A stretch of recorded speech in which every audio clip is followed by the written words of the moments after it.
O nosso boa noite a todos, em especial nossos irmãos da associação, que Deus nos abençoe. Nosso tema da noite de hoje é Deus. Allan Kardec, no livro A Gênese, no capítulo 2, nos diz que sendo Deus a base sobre a qual se assenta o edifício da criação, é o ponto fundamental que importa levemos em conta antes de tudo. Deus é um dos princípios básicos da nossa doutrina. E é importante entendê-lo a fim de entender melhor a vida, as situações e a nós mesmos. A ideia a respeito de Deus veio se modificando ao longo dos milênios desde o homem primitivo. No início, não se conseguia entender que efeitos tão diversos viessem de uma única causa. Foi o que deu início ao politeísmo, que é a crença nos diversos deuses. Cada povo tinha seus deuses, seus muitos deuses, cada um ligado a um fenômeno ou uma situação da vida. O povo hebreu revelou à humanidade o Deus único, mas ainda é um Deus, segundo a visão deles, um Deus que tem imperfeições humanas porque ele se vinga, ele se aborrece, ele tem mudanças de humor. E um ser perfeito não pode sofrer qualquer mudança, qualquer modificação. Allan Kardec, quando perguntou em O Livro dos Espíritos que é Deus, recebeu a resposta de que Deus é a suprema inteligência do universo. É a causa primária de todas as coisas. Deus é a suprema inteligência, é a máxima inteligência do universo. Não há nenhuma inteligência maior que a de Deus, mesmo que alguns homens na Terra achem que sabem mais do que Deus. E Deus é a causa inicial, é o ponto de partida de tudo o que existe. Depois, na quarta questão do mesmo livro, Allan Kardec pergunta: onde podemos encontrar provas da existência de Deus? A resposta: num axioma, num princípio que aplicais às vossas ciências. Não existe efeito sem causa. Logo, buscar a causa de tudo que está ao vosso redor e na criação do homem, e a razão vos responderá. Depois Allan Kardec complementa dizendo: para que se crê em Deus, basta se lançar um olhar sobre a obra da criação. O universo existe, logo tem uma causa. Negar a existência de Deus é negar essa causa e acreditar que o nada possa fazer alguma coisa. Na sequência, Allan Kardec pergunta sobre esse sentimento inato que o homem traz em si da existência de Deus. Que consequência nós podemos obter desse sentimento inato da existência de Deus? E a resposta: de que Deus existe. Pois se não fosse assim, se não houvesse nada a apoiar esse sentimento, de onde viria esse sentimento? Mas Kardec ainda quer ir um pouco além na questão e pergunta: esse sentimento não pode ser fruto da educação e de ideias que nós recebemos? E recebe uma resposta que diz: mas se fosse assim, esse sentimento não seria universal, não estaria entre todos os povos, mesmo naqueles que não tenham tido acesso a essa educação, que não tenham tido contato com essas ideias religiosas. Depois Kardec pergunta a respeito das propriedades que os elementos têm. Se nós podemos encontrar essa causa inicial nas propriedades dos elementos. Tudo se formou porque os elementos têm essas propriedades de atração, de repulsão, propriedades químicas. Mas a resposta que Allan Kardec recebe é de que mas essas propriedades também são um efeito que tem que ter uma causa. Sempre é preciso uma causa inicial. E Allan Kardec depois, ainda complementando, pergunta: que pensar da ideia daqueles que acreditam que o universo ele veio da formação casual, tudo se formou, se uniu ao acaso, e então aí nós tivemos o universo, formação de tudo? E a resposta: um absurdo. É um absurdo, porque em tudo que nós vemos, nas leis universais, nós vemos ali que é uma inteligência que combinou tudo, que distribuiu tudo. E o acaso não é inteligente. Um acaso inteligente já não seria acaso, diz Allan Kardec. No livro A Gênese, Allan Kardec faz algumas analogias para nos ajudar a entender melhor. Ele diz: se nós olharmos uma obra de arte, um quadro, um mecanismo, uma estátua, ao olharmos qualquer objeto, qualquer mecanismo, nós não vamos acreditar que esse mecanismo tenha se feito a si mesmo, que essa obra de arte tenha se feito a si mesmo. Se nós olharmos um quadro, ali a cor combinando, a harmonia, as formas, a beleza, nós não vamos pensar que esse quadro, que a tinta veio se combinou sozinha, que se fez o desenho sozinho. Nós vamos entender, vamos saber, deduzir que um hábil pintor, que usou a sua inteligência, a sua capacidade, foi que pintou aquele quadro. Se nós olharmos o mecanismo de qualquer máquina ou um relógio, nós não vamos crer que as peças tenham se combinado sozinhas, se unido sozinhas. Vamos entender que alguém que tem conhecimento, que tem uma inteligência, foi que fez, que combinou e montou o mecanismo do relógio, das máquinas. Mesmo que ele, o ser que criou, não esteja embutido no mecanismo. Ele não está embutido no mecanismo. Não. Se desmontarmos o relógio, não vamos achar a inteligência da pessoa que fez. Mas sabemos que foi alguém que fez. Foi alguém inteligente e capaz que fez. Assim em tudo. E quanto maior seja a obra, maior tem que ser a inteligência desse autor. A capacidade desse autor de criar, de fazer. E Deus é esse criador que tem essa capacidade imensa, é da essência de Deus irradiar, é da essência de Deus criar constantemente, criar harmonia, criar beleza, porque vem dessa inteligência, vem desse amor do nosso Pai, do nosso Criador. Então é da essência, da constituição íntima de Deus, esse criar constantemente, esse fazer, e fazer coisas perfeitas como Ele próprio é perfeito. Allan Kardec vai nos dizer ainda que no nosso nível evolutivo nós não temos condição de entender plenamente Deus. Porque a nossa inteligência é limitada, nossos sentimentos ainda são limitados, nossa compreensão só abrange de cada um de nós o que nós vemos aqui na Terra e nem tudo. E nós não sabemos tudo sobre o conhecimento da Terra ainda. Nós temos que passar por muitas reencarnações para poder assimilar só o conhecimento que tem na Terra. Imaginemos o universo todo. Então nós não temos essa condição, essa capacidade ainda de entender a Deus plenamente. E falta-nos o sentido. Quanto mais nós evoluímos, nós vamos desenvolver novos sentidos que nós não temos aqui na Terra. E cada vez que se evolui, se entende mais a Deus. Allan Kardec faz uma analogia. É como um homem que esteja no fundo de um vale com névoa. Então ele vê uma luz difusa. Pela luz difusa, ele sabe que o sol está além, está acima da névoa. Mas ele não consegue ver o sol perfeitamente.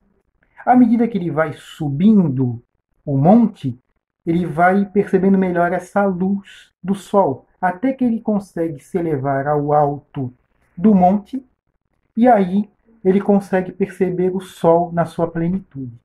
Essa analogia é o que acontece conosco. À medida que nós vamos evoluindo, nos libertando de imperfeições, de dificuldades que nós temos, de entendimento, ampliando a visão, a inteligência, os sentimentos, nós vamos conseguindo entender melhor a Deus, o nosso Pai e Criador. Um homem passou a cavalo, estava montado a cavalo, e passou perto de uma casa, onde havia na janela uma menina que estava com as mãos postas fazendo uma prece. Ele olhou, mas não perdeu muito tempo olhando, passou. Não deu muita atenção. Quando ele voltou do seu caminho, ele viu a menina ainda na janela, com o rosto preocupado e com as mãos postas. Então ele decidiu descer do cavalo, foi conversar com a menina. Por que você está aí? O que está acontecendo? É que eu estou pedindo ajuda a Deus porque a minha mãe está doente e somos só nós aqui na casa, estamos sozinhos, minha mãe está acamada e não temos nem o que comer, nem remédios. O homem entrou na casa, conversou com a mãe e disse, não se preocupem, eu vou trazer remédios e eu vou trazer alimentos. Ele saiu, levou algum tempo, retornou, desceu, entrou na casa, levou os alimentos, o remédio, a mãe agradeceu muito. Quando ele estava para sair, ele viu a menina na sala da casa, ajoelhada novamente. E disse, menina, por que você continua aí rezando? Deus não existe. E a menina disse, Deus existe. Ele enviou o Senhor. Porque nós aprendemos com a doutrina que Deus nos atende de diversos modos, de diversas formas. Na Gênesis vai falar da providência divina, essa providência que tudo prevê, que tudo provê, essa providência que cuida de tudo que Deus criou, está ao nosso redor. E Deus nos atende de diversas formas na nossa vida. E muitas vezes através daquelas pessoas, de pessoas também, daqueles que estão perto de nós. Estamos com uma dificuldade, com uma situação, chega alguém ali que vem conversar conosco e nos dá uma ideia, nos fala alguma coisa que nos ajuda a levantar o ânimo, nos dá uma ideia do que fazer. Deus se utiliza daqueles que Ele criou para nos ajudar. Então, as pessoas faz com que uma pessoa tenha a intuição ali, vem a intuição de passar em determinado lugar que ele não passa habitualmente, a pessoa passa e aí ele vê uma situação que ele vai poder ajudar aquela pessoa. Então, quantas coisas acontecem ali que tem essa providência? Nossos anjos da guarda que estão nos ajudando, que estão ali nos apoiando, para que cada um de nós cresça, evolua, se liberte das imperfeições. Eles estão ali com o desejo da nossa evolução, e eles são aqueles que representam Deus ali perto de nós. Estão para nos ajudar. Depende de nós, lógico, da nossa sintonia com eles. Mas Jesus, ele nos aproximou de Deus. A ideia que tinha de Deus, desde os hebreus, e que permaneceu também muito tempo, é uma ideia de um Deus que você tem que ter medo de Deus. Você tem que temer Deus. E na realidade nós temos que amar a Deus. Nós temos que tentar entender Deus, compreendê-lo e amá-lo pela vida que ele nos deu, pela existência, pelas oportunidades. E Jesus fez com que nós nos aproximássemos de Deus quando ele nos ensinou a dizer Pai. Ele dizia o Pai que está nos céus, e nos ensinou a dizer Pai Nosso. E quando Jesus diz o Pai, nós já entendemos com ele que ele não é Deus. Ele é filho de Deus como nós somos.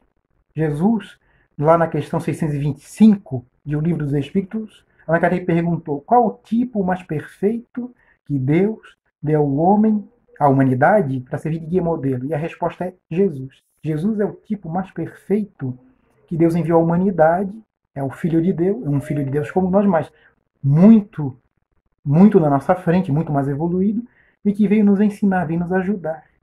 E então essa visão, essa forma de dizer Pai, porque Pai é aquele que cria, é aquele que cuida, aquele que nos ajuda, aquele que quer o nosso bem. Então Jesus nos ensinou essa proximidade com Deus, amar a Deus. Tanto é que ele fala depois, o maior mandamento é amar a Deus sobre todas as coisas e ao próximo como a si mesmo. Amar a Deus sobre todas as coisas, porque Deus é o nosso Criador, Deus nos deu as oportunidades, a vida, a existência, a capacidade de pensar, de existir, Deus nos deu.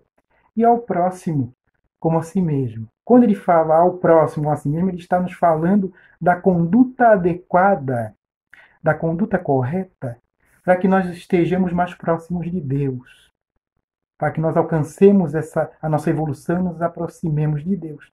Porque amar o próximo como a si mesmo é desejar todo o bem que nós desejamos para nós, para o nosso semelhante.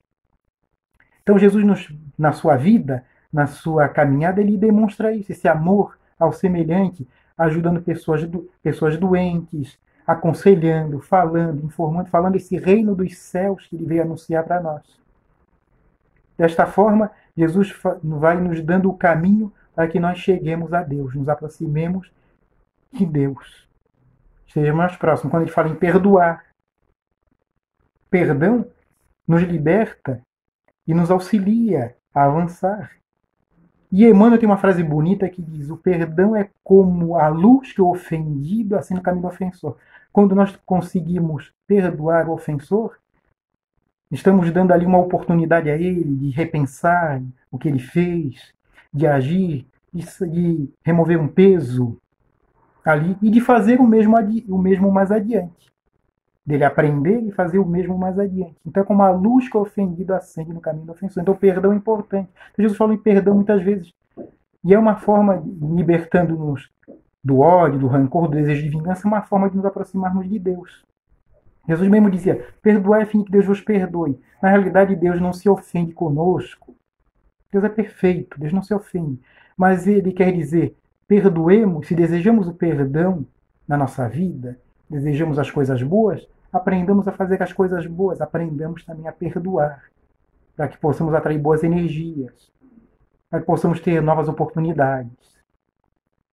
Jesus também falou de indulgência, falou da atitude do bem, da prática do bem, da importância da prática do bem. Tudo isso são situações, tudo isso que nós fazemos, que vão nos ajudando a desenvolver as nossas virtudes e desta forma vamos nos tornando mais leves e nos aproximando do nosso Criador, nos aproximando do mais pleno entendimento da lei divina, da compreensão da lei divina. Vamos nos adequando a essa lei divina. Quando nós agimos conforme a lei divina, nós atraímos as boas energias. Nós vamos nos tornando uma pessoa melhor. Vamos nos tornando melhor intimamente e vamos também ajudando as pessoas que estão junto conosco, que estão na caminhada conosco. Temos uma condição melhor de ajudar as pessoas que estão na nossa caminhada. Então é importante, analisando o Evangelho de Jesus, nós temos que aprender com ele, como ele fez, para nos libertarmos de todas as nossas mazelas e estarmos cada vez mais próximos do Criador. Então as atitudes. Então Jesus nos ensinou a nos aproximar de Deus por esse entendimento de que Deus é nosso Pai, por meio da prece, porque nós estamos na Terra, estamos sujeitos a muitas influências na Terra. O tempo todo de pensamentos, de ideias, de comerciais, de tudo que existe na Terra, nós estamos sendo influenciados. E para que nós possamos manter as boas resoluções que nós tomamos, é importante que nós tenhamos essa conexão com Deus por meio da prece, do pensamento nele. É importante ter esses momentos, como Jesus disse, entra lá no teu quarto, fecha a porta e eleva o teu pensamento a Deus. Quer dizer, entrar no nosso íntimo, deixar um pouco de lado as coisas externas para poder pensar em Deus e fazer a sintonia que vai fazer com que venham os pensamentos, as boas intuições até nós. Nós necessitamos disso, nos alimentarmos de energias, de fluidos bons para manter a boa disposição, a boa sintonia com os nossos guias. Assim, por meio da prece, por meio das atitudes positivas, das boas atitudes, nós vamos evoluindo. Que esse é o nosso objetivo na Terra. Nosso objetivo na Terra é evoluir. Deus, dizíamos, Deus está o tempo todo nos auxiliando de alguma forma, cuidando de nós, pelos muitos meios. Nós é que não entendemos, porque muitas vezes nós desejamos que tudo seja do nosso jeito. E fazemos também, e agimos conforme nós queremos, e não como é melhor, muitas vezes. Um homem, ele, antes de sair de casa, ele estava na sua casa, na sua residência, ele estava na sua residência à noite, e ele fez uma prece, dizendo, Deus é o meu Pai. Deus está comigo. E repetiu isso muitas vezes, Deus está comigo. Deus é meu Pai, Deus me ajuda, Deus está comigo. Ele dormiu. No outro dia, quando ele acordou, logo de manhã, quando ele foi tomar o café, ele percebeu que o café não estava como ele gostava, não estava quente. Então ele já discutiu com a esposa, já brigou com a esposa. Depois ele foi pegar sua roupa no seu quarto e percebeu que a roupa que estava sobre a cama estava amassada, porque seus filhos haviam brincado, subido na cama e haviam amassado a roupa. Ele já ficou irritado de novo. Discutiu com a esposa, discutiu com os filhos. Quando ele ia saindo pela porta, veio o seu sogro conversar com ele, pedir uma ajuda econômica para ele. E ele, logo, estou pensando que eu sou o quê? Que eu tenho essa quantia, e discutiu com o sogro. Nessa discussão, ele perdeu o ônibus. E foi aí que ele esbravejou, que ele discutiu realmente, que ele ficou... Quando chegou à noite, ele frequentava um centro espírita. Ele chegou lá à noite participando de uma sessão, da sessão mediúnica, e ali, quando ele estava ali recolhido, ele disse, eu não entendo, ali na sessão, ele estava falando, conversando com os amigos. Eu fiz a minha prece, disse que Deus está comigo, que que creio em Deus, eu creio nele, que ele me ajuda, mas deu tudo errado hoje. E aí, através de um médium, vem uma comunicação dizendo: realmente, Deus está com você, Deus está conosco. Mas é importante que nós também estejamos com Deus. É importante que nós estejamos com Deus. O que ele quis dizer? Que o homem, ele pediu a ajuda de Deus, mas ele não cuidou das suas atitudes, não cuidou do seu pensamento, da sua forma de agir. Ele pediu a ajuda de Deus, mas ele não se ajudou. Ele não manteve equilíbrio, não manteve harmonia diante de situações até muito pequenas ali, e ele já foi perdendo a paciência. Ele necessitava de exercitar para poder desenvolver a paciência, a indulgência, a compreensão com as pessoas ao seu redor. Então Deus, nosso Pai, ele está conosco, sempre. Jesus, que é o guia e modelo da humanidade, está conosco. Jesus aguarda de cada um de nós o melhor nesta reencarnação. Nós já brigamos, já discutimos, já fizemos tanta coisa errada nas outras existências, mas na de hoje, Jesus aguarda o melhor. Ainda mais com esse conhecimento que nós temos, ele aguarda que cada um de nós possa agir melhor, fazer o máximo que esteja ao nosso alcance para se tornar melhor e para ajudar também a humanidade, no crescimento da humanidade, das pessoas. Então, que nós possamos voltar ao Evangelho de Jesus, ler, olhar a sua vida, a sua fala e aprender com ela. De tal forma que nós possamos, como ele dizia, ser manso e humilde. E assim agir melhor na vida, com as pessoas, nas circunstâncias, nas situações da vida. Nós agradecemos a todos, a associação, a todos pela atenção e pedimos que Deus e que Jesus abençoe a todos nós. Uma boa noite para todos.